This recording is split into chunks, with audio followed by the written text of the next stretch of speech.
En 1995, 97, hicimos una conferencia hemisférica en Guatemala que fue eh, el inicio de un trabajo muy potente de la CIP en materia de libertad de prensa e impunidad.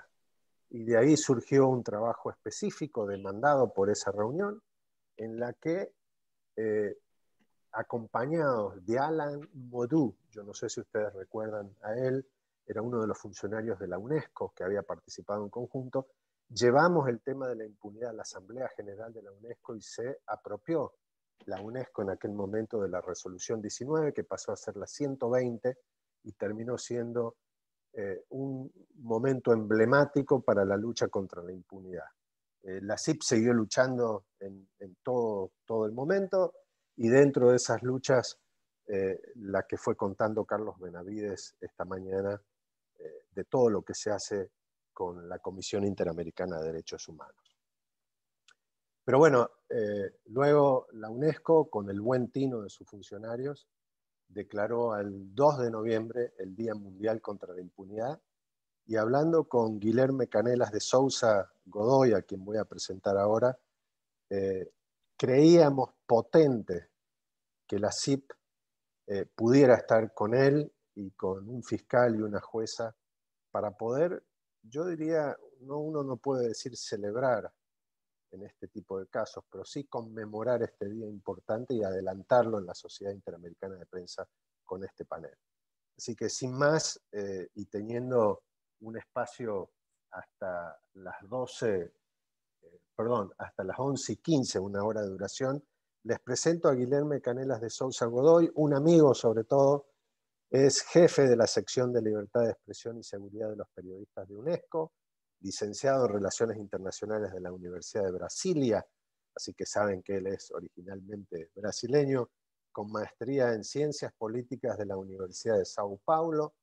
Antes trabajó en la oficina de la UNESCO en Montevideo, hasta hace poquito, y era un colega nuestro, pero bueno, sus méritos lo han llevado a escalar dentro de posiciones de la UNESCO y lo tenemos ahora, en este momento, en la UNESCO, en parte de libertad de expresión y libertad de prensa en las oficinas de París. Guilherme, un gustazo estar contigo y te dejamos a ti para que dirijas y presentes a tus panelistas.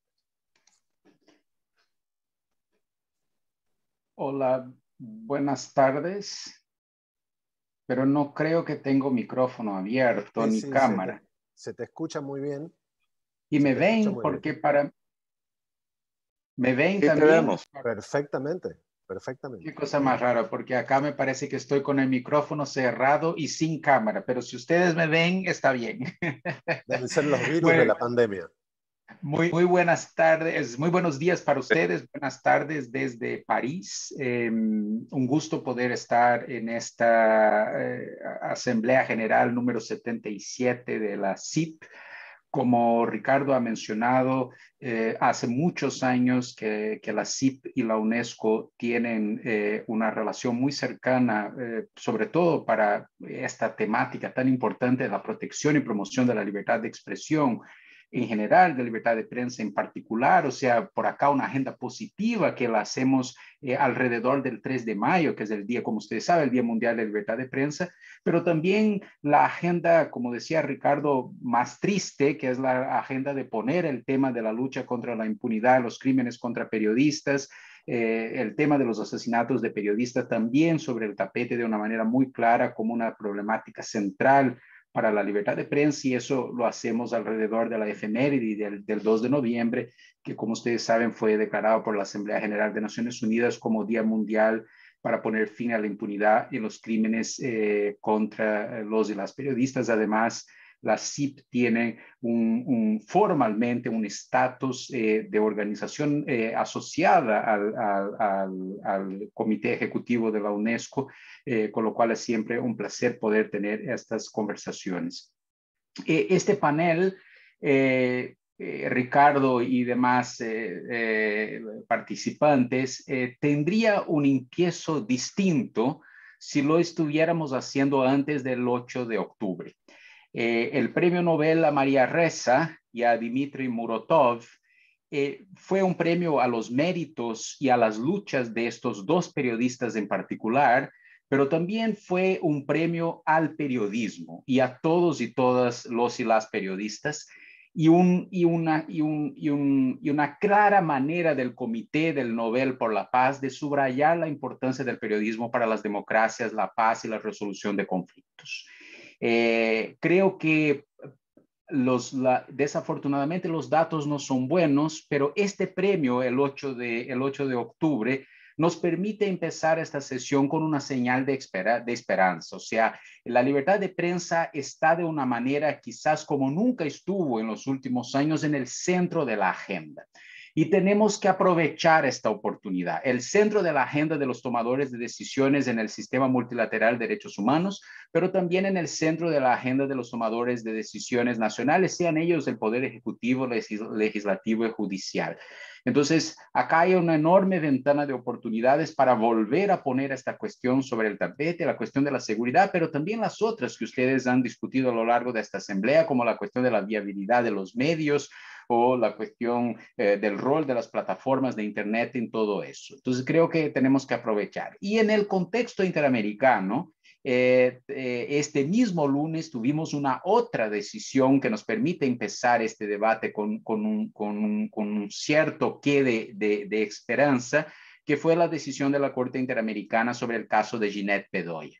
Esta decisión de la Corte, una vez más, pone en evidencia la decisión del Sistema Interamericano de Derechos Humanos de dejar un mensaje claro pro libertad de expresión, pro libertad de prensa y contra la impunidad. Eso dicho, los datos no son buenos. O sea, de cada 100 asesinatos de periodistas en este planeta, 87 siguen impunes, perdón, sí, 87 siguen impunes. O sea, solo hay resolución de un 13% de los casos. Y por lo tanto, este día 2 de noviembre, que les comento que este evento de la CIPE es la primera celebración hacia el 2 de noviembre que estamos teniendo. Ustedes están haciendo el kickoff, el puntapié inicial de las celebraciones de 2021 del Día Mundial de Libertad de Prensa, de poner fin a la impunidad de los crímenes contra periodistas.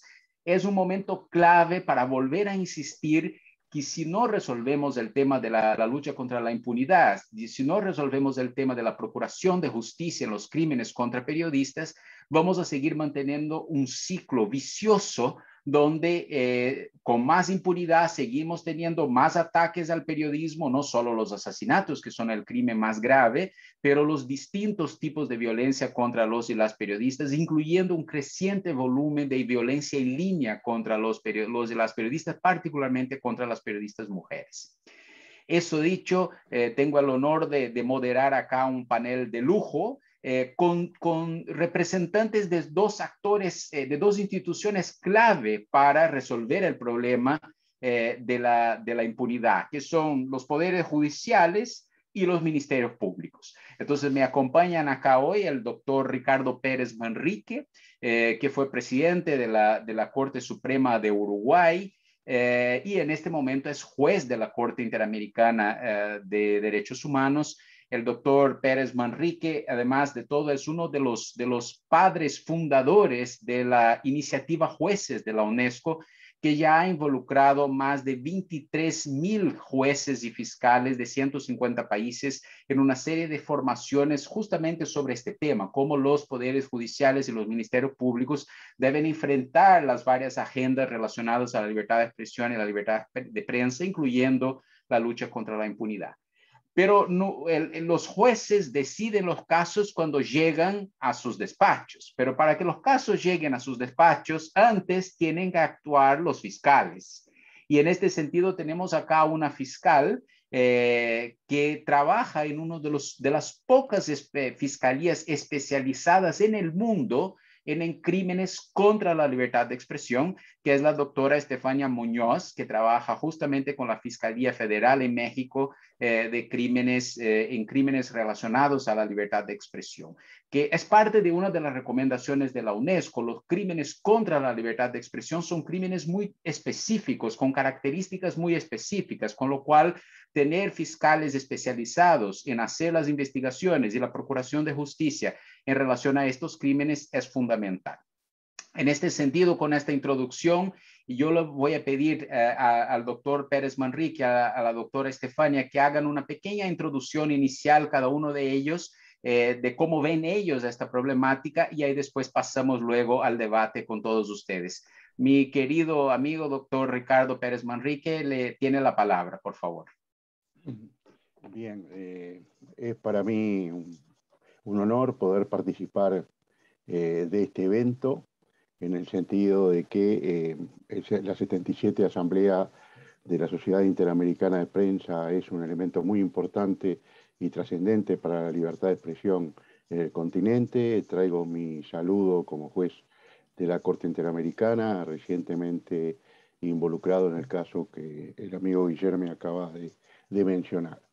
Yo quiero iniciar estas breves palabras con una referencia a lo que yo percibo a través de contactos con periodistas de varios países debido a mi trabajo, sobre cuáles son las preocupaciones esenciales que manifiestan los periodistas y las periodistas respecto a la situación de la libertad de expresión y de su seguridad en el continente. Es decir, uno de los aspectos que señalan los y las periodistas es las dificultades que la pandemia del COVID-19 ha generado respecto del acceso a la información pública, el recrudecimiento de la criminalización contra los periodistas, especialmente en algunos países, la intensificación de los ataques a periodistas mujeres, especialmente a través de bots y centros de reproducción de discursos de odio, tal como lo indica el más reciente informe de Reporteros Sin Fronteras 2021. Se señala la necesidad de plantear un informe intersectorial de la situación de los y las periodistas, como la situación que viven mujeres periodistas, periodistas de medios comunitarios y comunicadores indígenas, entre otros. Es necesario fortalecer los distintos medios de comunicación, contemplando todo el espectro de medios a los cuales puede acceder la población. Y los periodistas señalan un desafío importante respecto a de qué manera el sistema de justicia, los sistemas de justicia nacionales y los sistemas de justicia, en el caso regionales, a través de la Corte Interamericana de Derechos Humanos y de la Comisión Interamericana, reaccionan frente a este tipo de casos, etc. Y de qué manera podemos realmente avanzar en luchar contra la impunidad de los crímenes contra periodistas, que arroja cifras que son realmente preocupantes, y hoy por hoy la profesión de periodista es de las más peligrosas del mundo y de la que genera mayor impunidad, como también lo dice la cifra. Yo creo que es menester que haya un ecosistema de ejercicio de la libertad de expresión, en lo cual haya una real protección a la libertad de protección y a las personas que ejercen esa libertad de expresión, y a los medios a través de los cuales las personas se comunican, incluyendo las redes sociales y los medios electrónicos. La Corte ha planteado ya desde la opinión consultiva 5 del 85 sobre colegialización obligatoria de periodistas, la indisoluble relación que hay entre libertad de expresión, Estado de Derecho y democracia representativa, y además tríptico que debo destacar, un documento del sistema, la Carta Democrática Americana, en la cual los estados se comprometen a llevar adelante un sistema basado en la democracia representativa, el Estado de Derecho y los derechos humanos, y donde se indica que la libertad de expresión es un elemento esencial para que exista democracia, derechos humanos y vigencia del Estado de Derecho en la región. En este sentido, los deberes centrales de protección de prevenir, proteger y procurar justicia, las denominadas 3P, constituyen elementos que indican sobre cuál es el destino, cuál es la forma en la cual deben actuar los estados respecto de esto, como también lo ha señalado la UNESCO. La Corte en materia de violencia contra periodistas tiene varios antecedentes, quiero citar solamente algunos: Herzog versus Brasil, Vélez Restrepo versus Colombia, Carvajal versus Colombia, Palamara versus Chile, en los cuales ha desarrollado los estándares necesarios a los efectos de una protección adecuada contra periodistas y ha señalado la necesidad de apuntar esencialmente a evitar que estos crímenes queden impunes ante la alta tasa de impunidad que se deriva de los mismos. Y esto, por supuesto, tiene que ver con cuáles son los objetivos que estos crímenes persiguen, que es la cuestión de silenciar, de amedrentar, el tema de que haya voces que se quiten del debate público y otras voces que se autocensuren a partir de la violencia que se ejerce contra ellos. A mí una forma de violencia, hay varias formas de violencia que me preocupan especialmente, por supuesto, aquellas que culminan con la vida, con la integridad personal, con la integridad sexual de las personas, por supuesto, son crímenes absolutamente repudiables. Pero también hay que considerar hoy día lo que son las agresiones en los medios de comunicación, como resulta de la preocupación, en los medios electrónicos, como resulta de los medios como resulta de la preocupación de los periodistas, y también la cuestión de la utilización del discurso de odio. Pero hay algo hay un efecto de todas estas violencias que vemos a lo largo y a lo ancho de la región, y que en algunos de estos casos que la Corte estudió, concretamente el caso del señor Vélez Restrepo, culminan con el desplazamiento de un periodista o de una periodista de su centro de actuación, con lo cual su voz queda también silenciada y es quitada del espectro, digamos, de comunicación en el lugar donde ejerce su función. Es decir, toda la cuestión de los desplazamientos internos y los exilios de periodistas son crímenes contra periodistas que deben ser también de una manera adecuada castigados, y debemos de tratar de evitar. Guillermo hizo referencia a esta reciente sentencia, en el caso Bedoya Lima versus Colombia. Es un caso de violencia contra una mujer periodista, donde la Corte señala que el Estado estuvo directamente involucrado en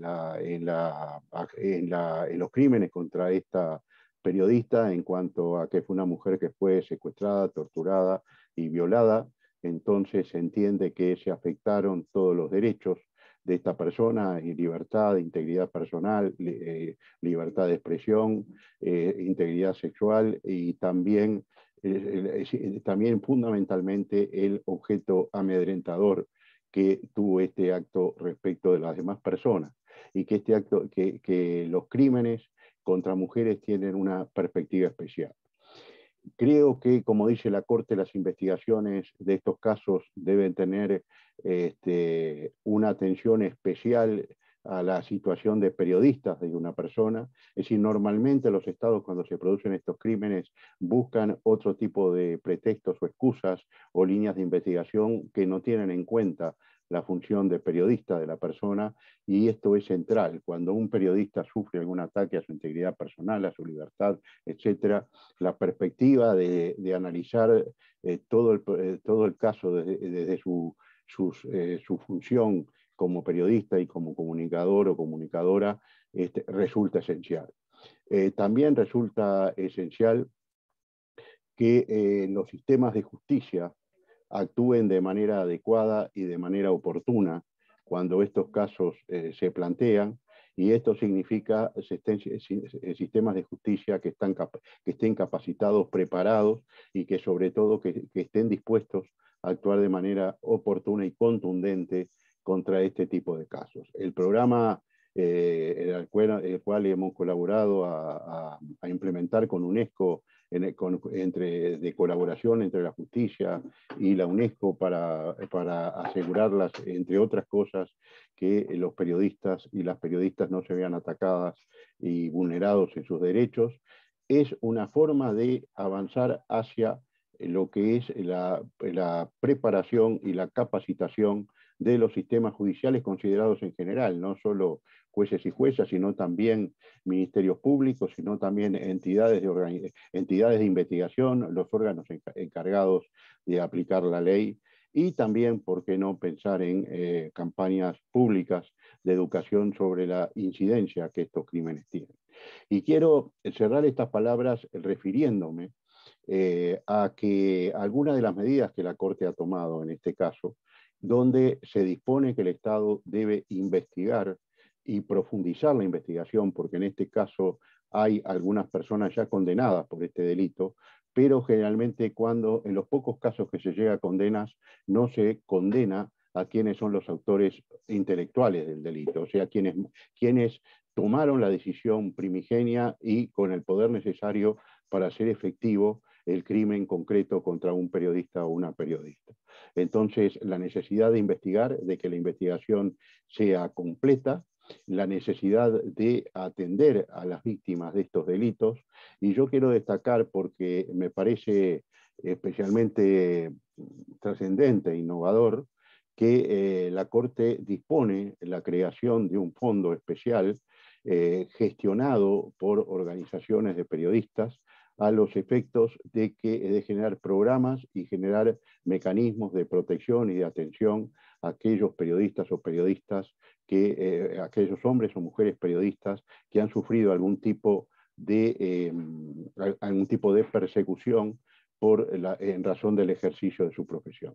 Y a mí me parece muy importante no solo proveer, vuelvo a repetir, proveer mecanismos de prevención para que estas cosas no pasen, y ahí hay que cuidar mucho la cuestión del discurso de odio. El Estado tiene que proteger ante la eventualidad de una amenaza y ante el hecho de una violación, evitar que exista la impunidad mediante la procuración de justicia.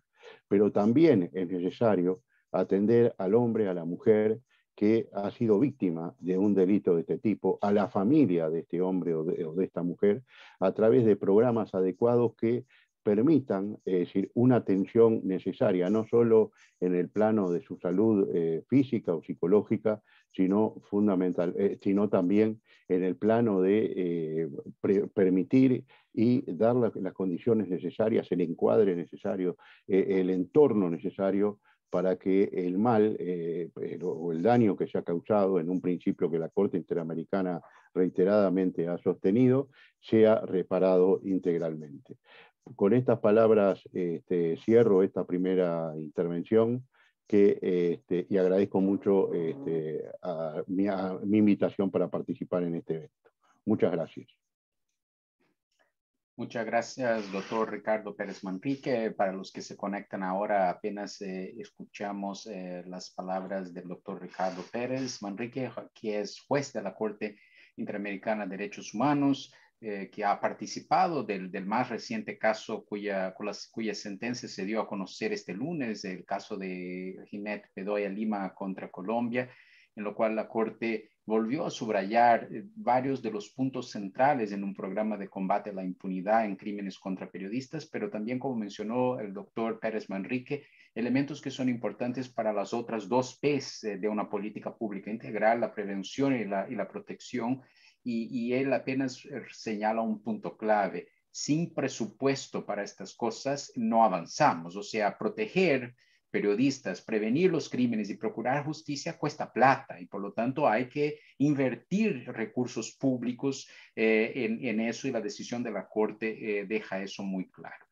Muchas gracias. Seguramente vamos a volver, Ricardo, a ti para profundizar algunos de estos puntos, pero quisiera antes pasar a la doctora Estefania Muñoz, que está con nosotros. Como mencioné, ella es fiscal de una fiscalía especializada federal en México sobre temas, sobre crímenes contra la libertad de expresión, y evidentemente acá, como decía, el rol de los fiscales es fundamental. Así que, doctora, muchas gracias por haber aceptado nuestra invitación y tienes la palabra para tu introducción al tema. Por favor, adelante.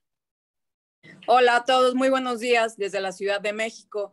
Pues también agradecer muchísimo la consideración de invitarme a esta conmemoración, como ya se dijo, para terminar con la impunidad que existe en el mundo respecto a los crímenes contra los periodistas.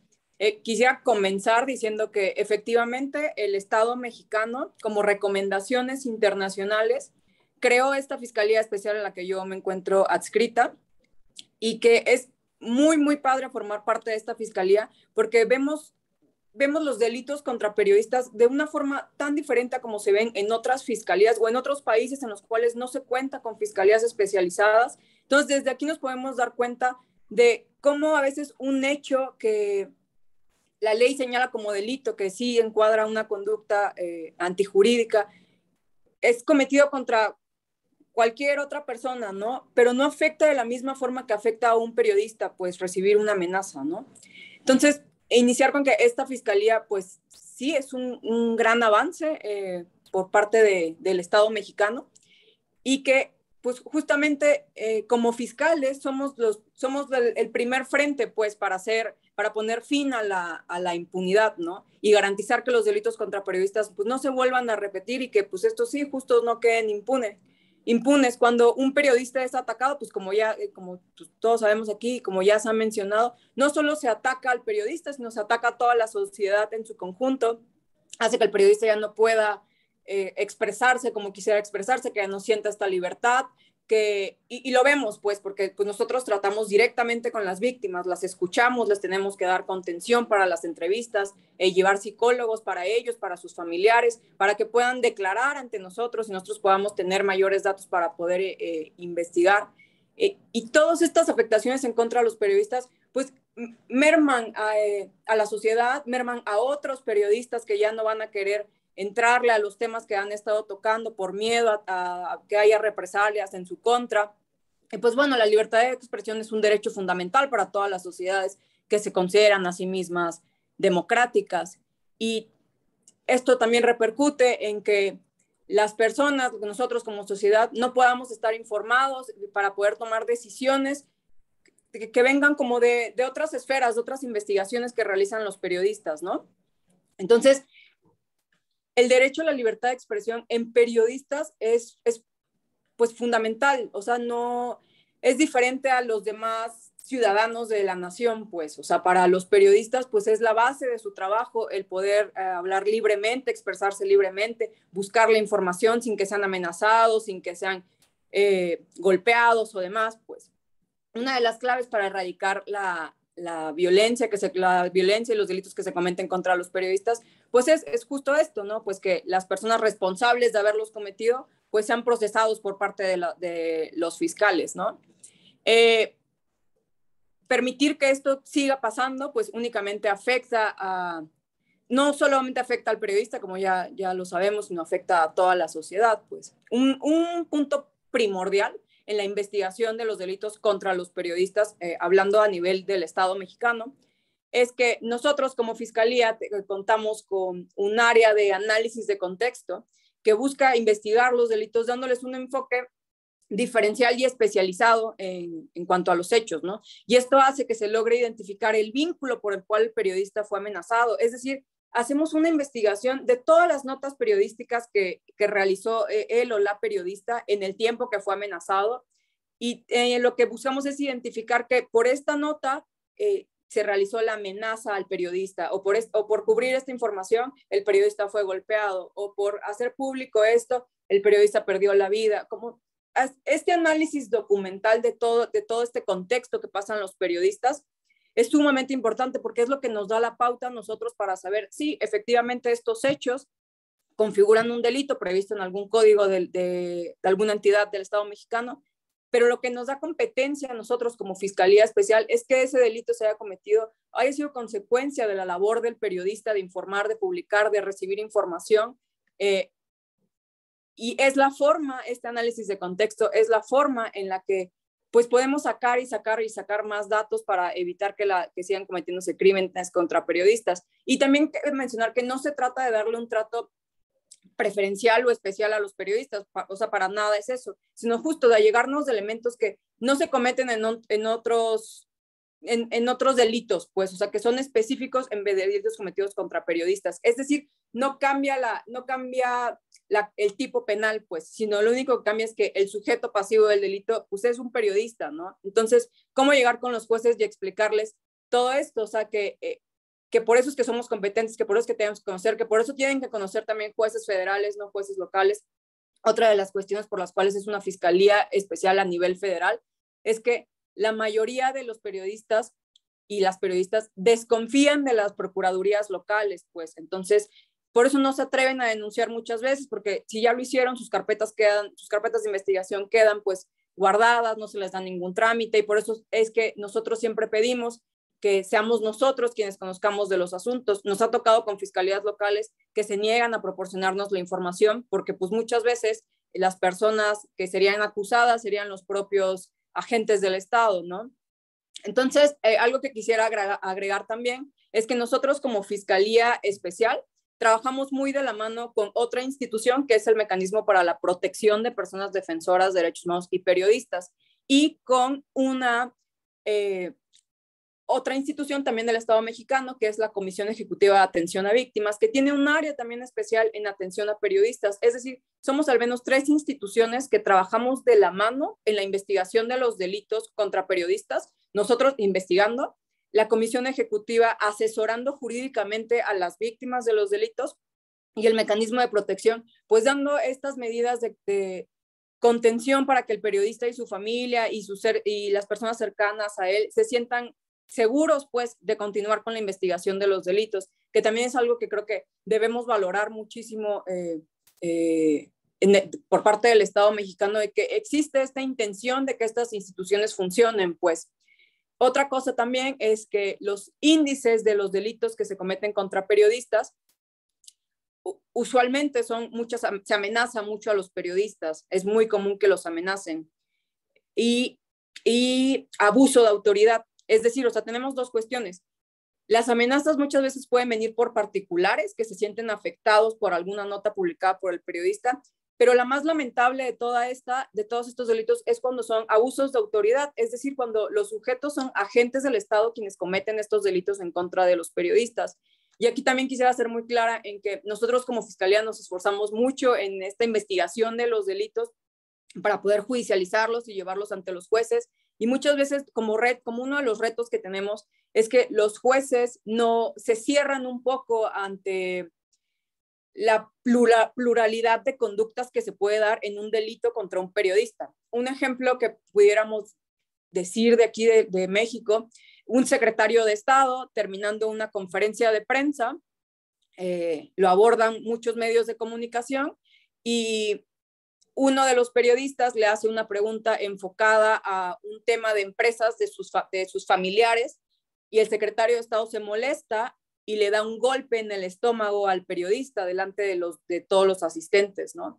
Entonces fue un caso que nosotros consideramos que era evidente que existía un abuso de autoridad, pero al llevarlo con el juez determinó que no, que el servidor público no estaba haciendo alguna función, porque dar conferencias no era función de un servidor público prevista en la ley, y señaló que no vinculaba a proceso por estos hechos, ¿no? Por supuesto, nosotros apelamos, y en apelación un magistrado nos dio la razón y nos dijo que sí, que efectivamente todos los servidores públicos en ejercicio de nuestras funciones estamos obligados a respetar a los periodistas y a los derechos humanos. Entonces, en el momento que lo hacemos, ya se está cometiendo el abuso de autoridad.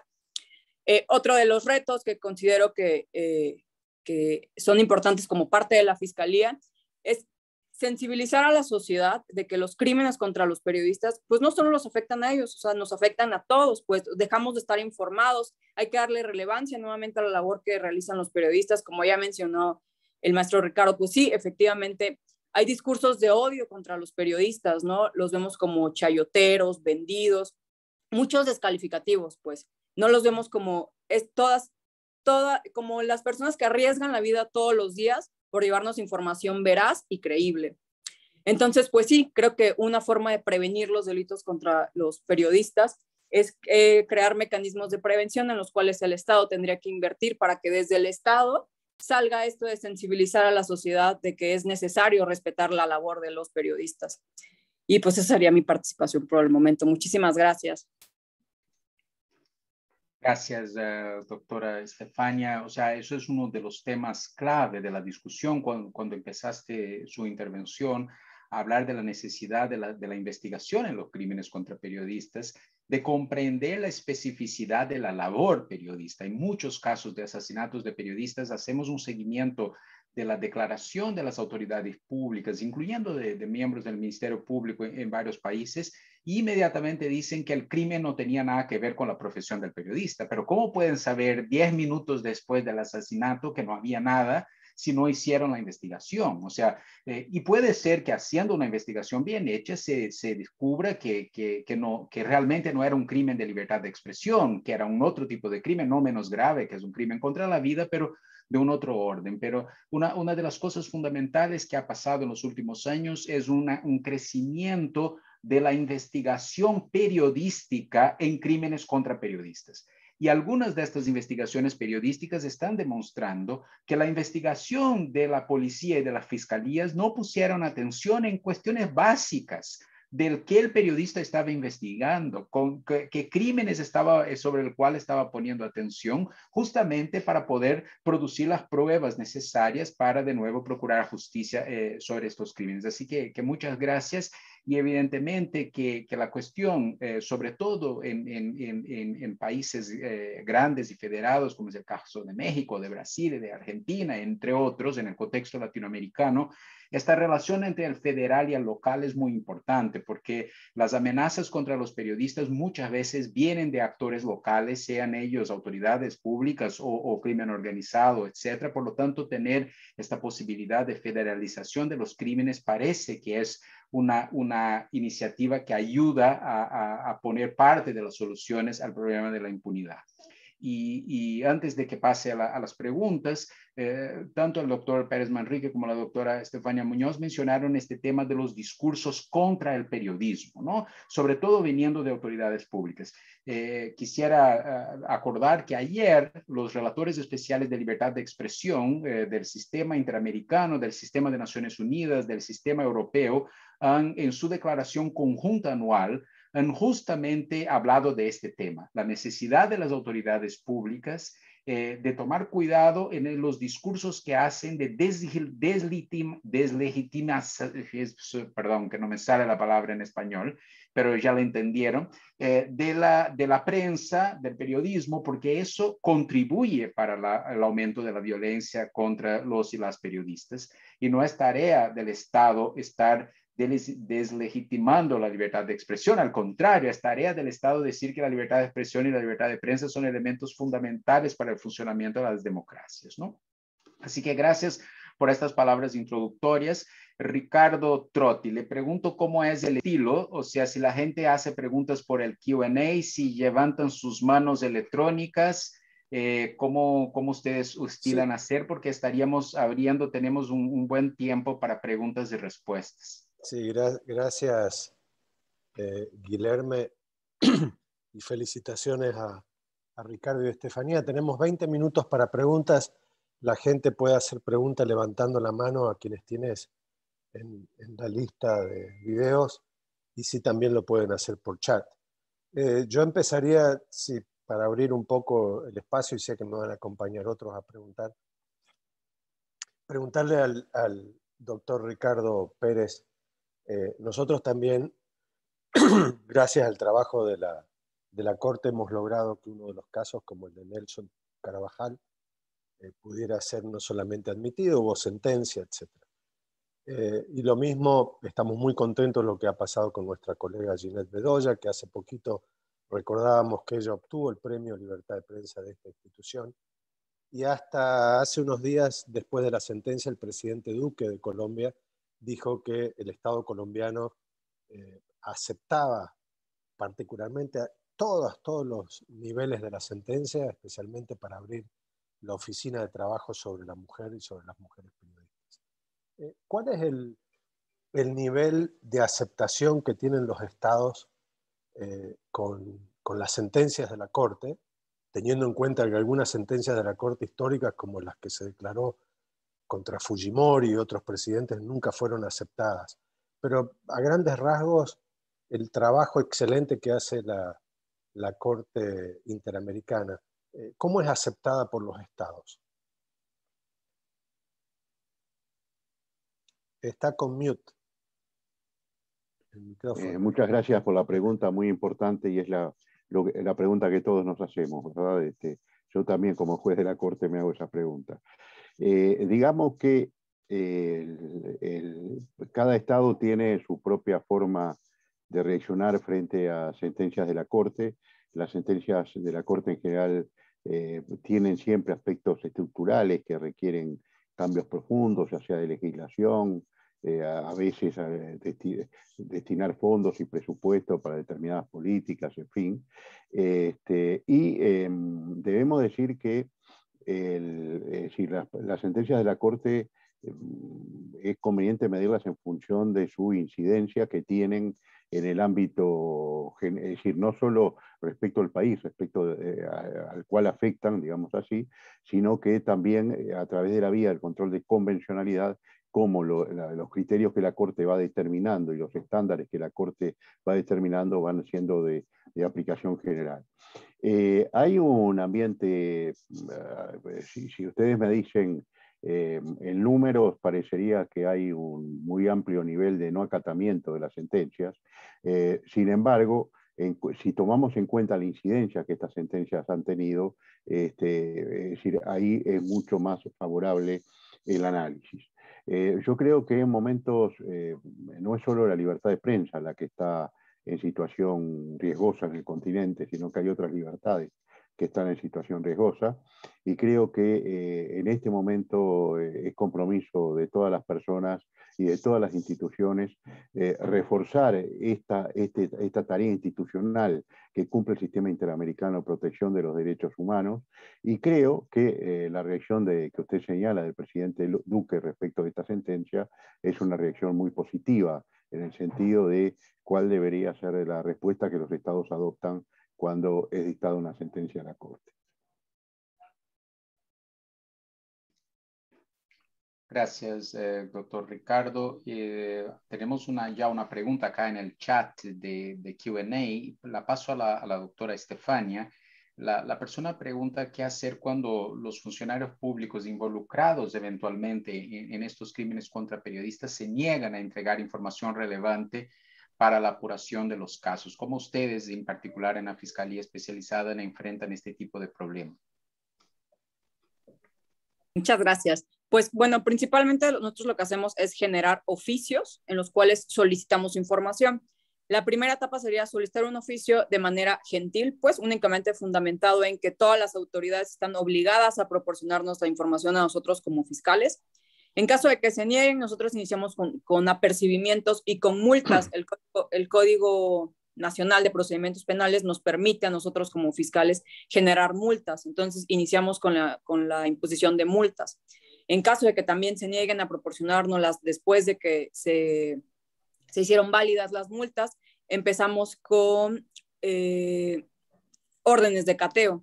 Entonces acudimos ante un juez y le exponemos al juez todo lo que está pasando, es decir, decimos, la Secretaría de Gobernación, tienes el expediente laboral de alguien para quien nosotros es un imputado, y le decimos, no nos los quiere proporcionar, autorízanos un cateo. Entonces ya vamos con auxilio de los policías a catear el inmueble para obtener la información que necesitamos. Y la otra sería, además de esa, es iniciar ahora una carpeta de investigación en contra del funcionario público que se está negando a proporcionar la información, básicamente.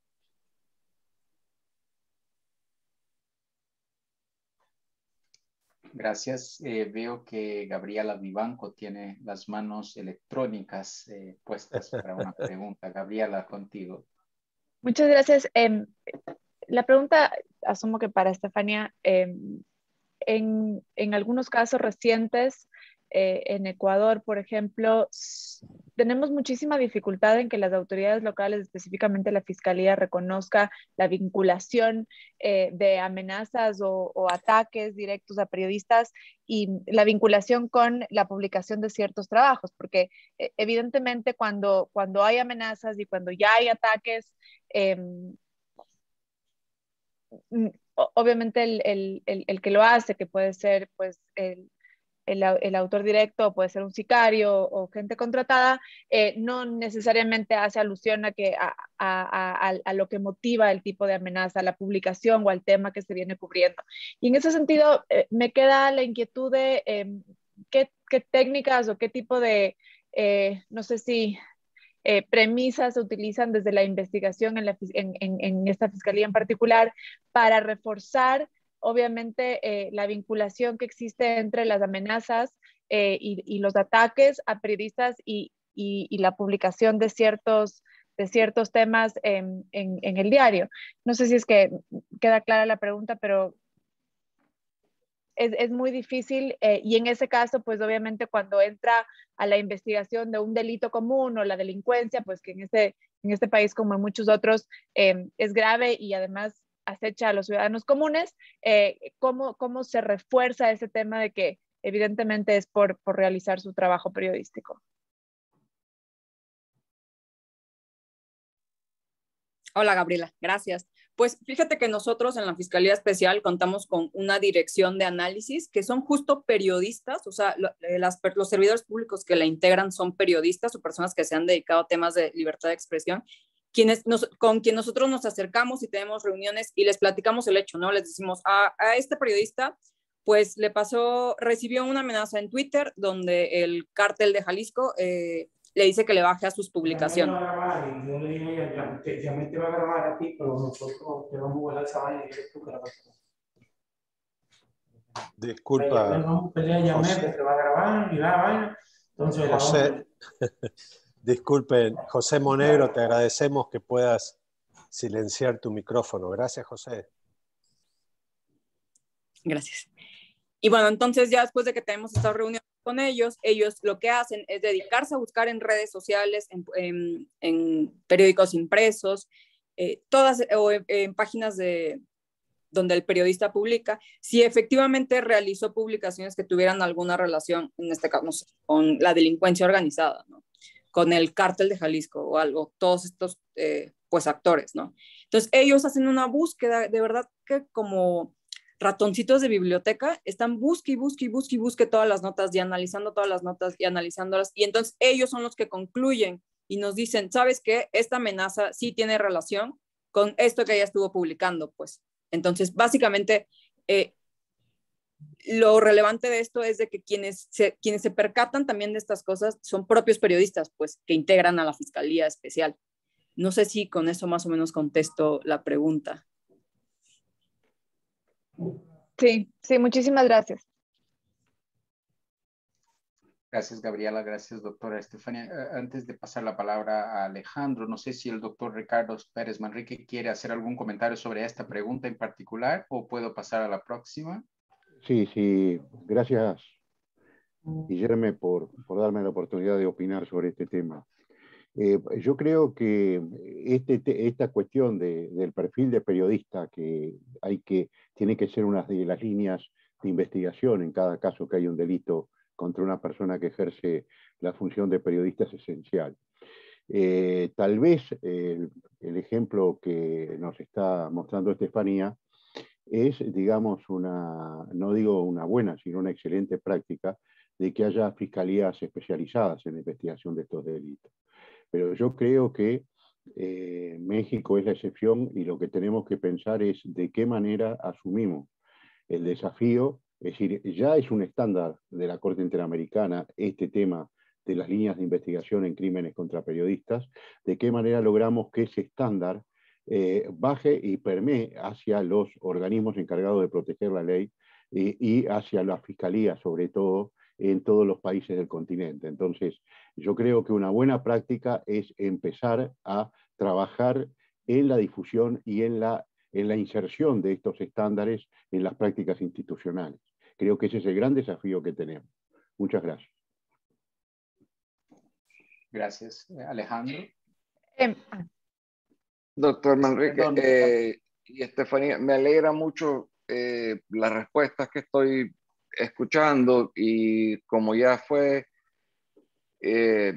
dicho por ustedes y directa e indirectamente, y además relacionado con la pregunta de Gabriela, recuerdo que en muchas ocasiones cuando me tocó ver estos casos en forma más directa, muy rápidamente las autoridades municipales o las autoridades estatales, que eran los casos que en el periodo en donde estaba más activo en estos asuntos, me tocaban a mí, enseguida me decían las autoridades que los ataques en contra de los periodistas, en esos casos eran periodistas muy específicos que habían sido torturados y asesinados, eran problemas de crímenes pasionales. Es decir, en cuestión de 48 horas habían resuelto el caso y eran crímenes pasionales.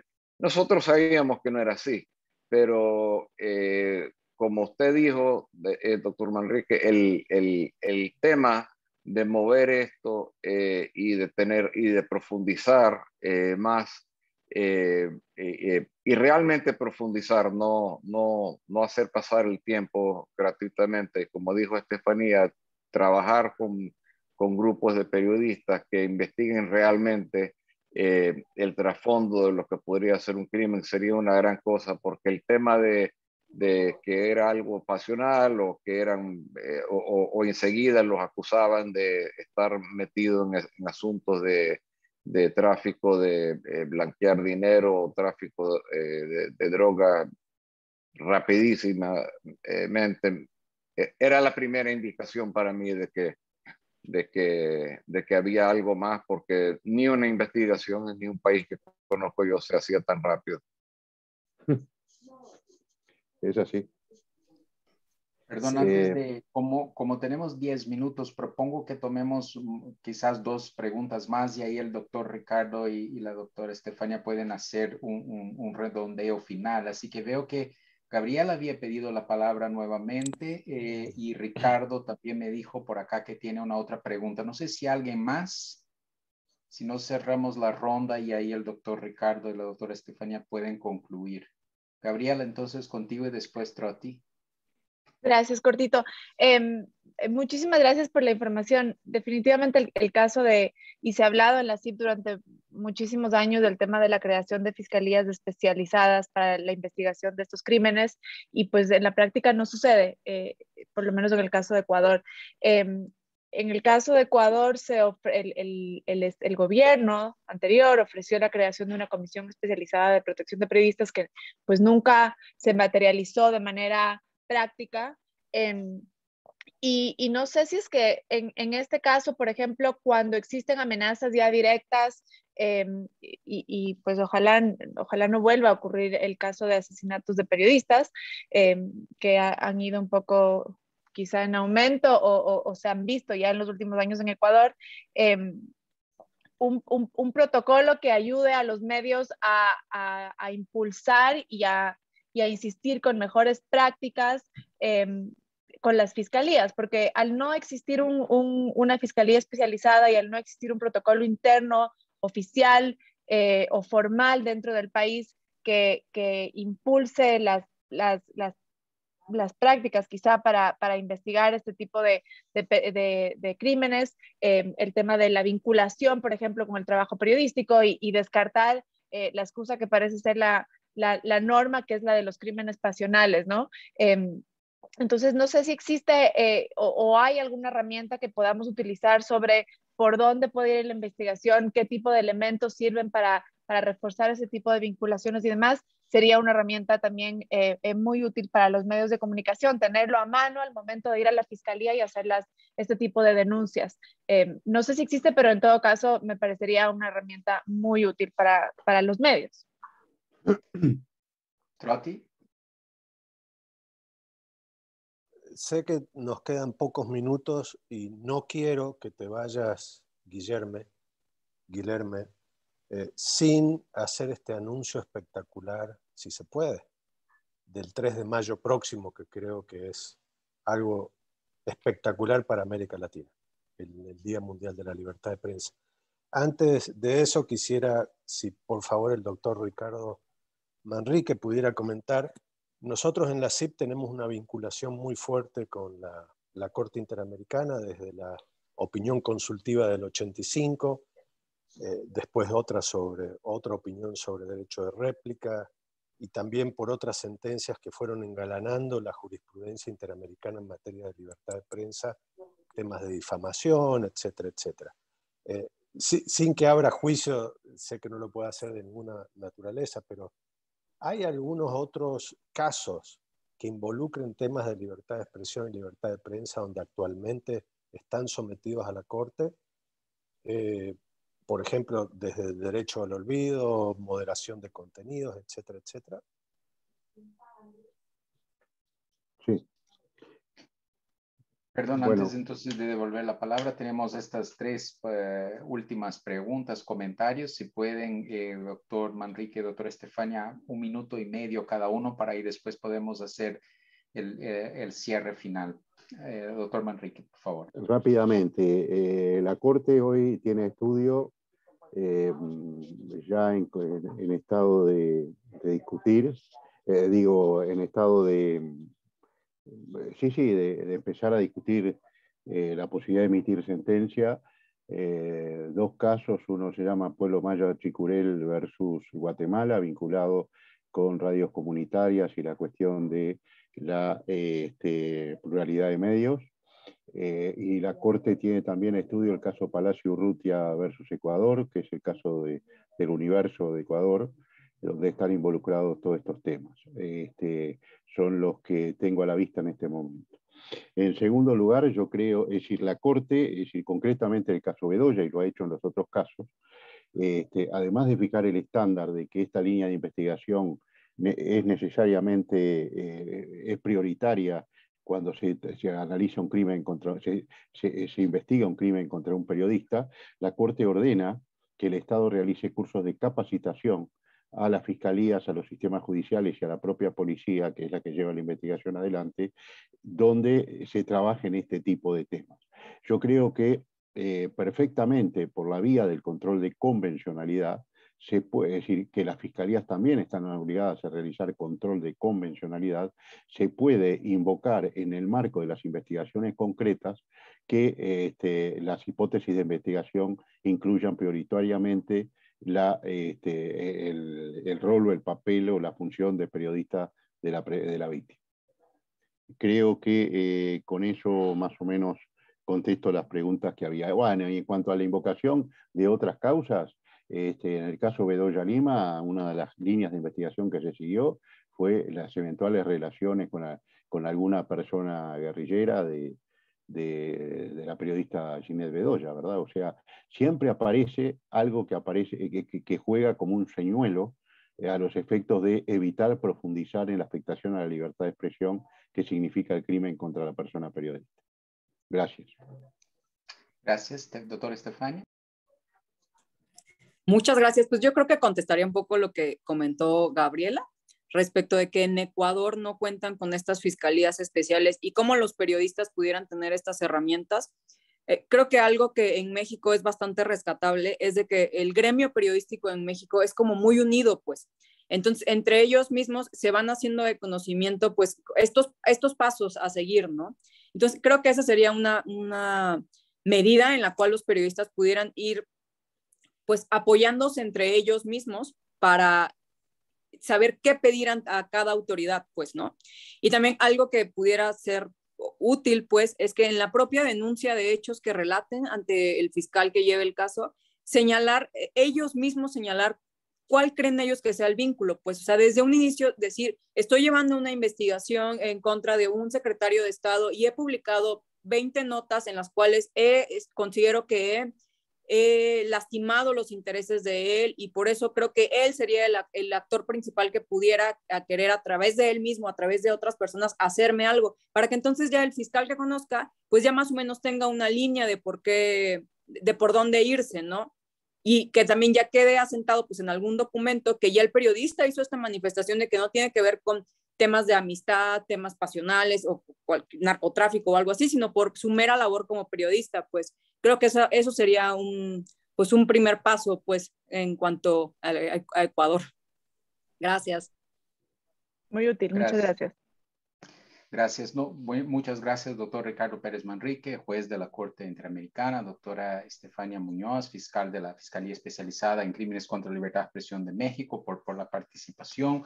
Como cierre, 2 o 3 cositas. Una, como decía Ricardo Trotti, el año que viene vamos a tener la celebración mundial del Día de Libertad de Expresión en Uruguay. Después de 10 años que la última tuvo lugar en América Latina, fue en Costa Rica.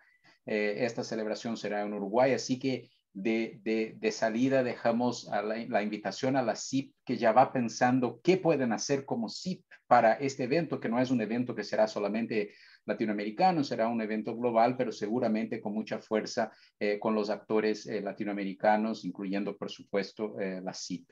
La otra cosa es que el día 2 de noviembre es el día para poner fin a la lucha contra la impunidad, y muy pronto voy a enviar a Ricardo Trotti la campaña que la UNESCO va a lanzar este año, que es una campaña que se concentra en la impunidad en relación a las amenazas que los periodistas reciben antes de ser asesinados, que es otro problema. La mayoría de los asesinatos ya fueron anunciados.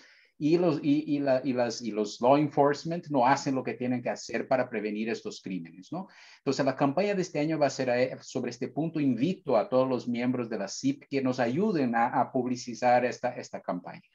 Y finalmente, nosotros estamos apoyando iniciativas, y quizás, Ricardo, la CIP tenga interés, de consorcios de organismos de prensa que quieren investigar los crímenes contra periodistas.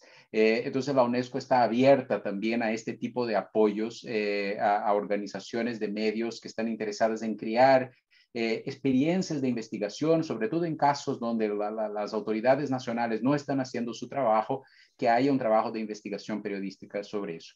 Finalmente, una cosa más puntual, acá en el chat yo he incluido un documento que va en la línea de lo que la doctora Gabriela ha mencionado. La UNESCO el año pasado, juntamente con la Asociación Mundial de Procuradores Generales, ha publicado una guía sobre cómo investigar crímenes contra periodistas. Entonces, ahí está disponible en 16 lenguas, todas las principales lenguas oficiales de América Latina, por ejemplo, están ahí. Así que creo que es un documento que puede ser útil en casos donde no existen, por ejemplo, fiscalías especializadas, como es el caso de México. Ricardo, yo termino por acá agradeciendo de nuevo la invitación de la CIP para coorganizar este panel, y un placer para mí personalmente y para la UNESCO institucionalmente, así que te devuelvo la pelota.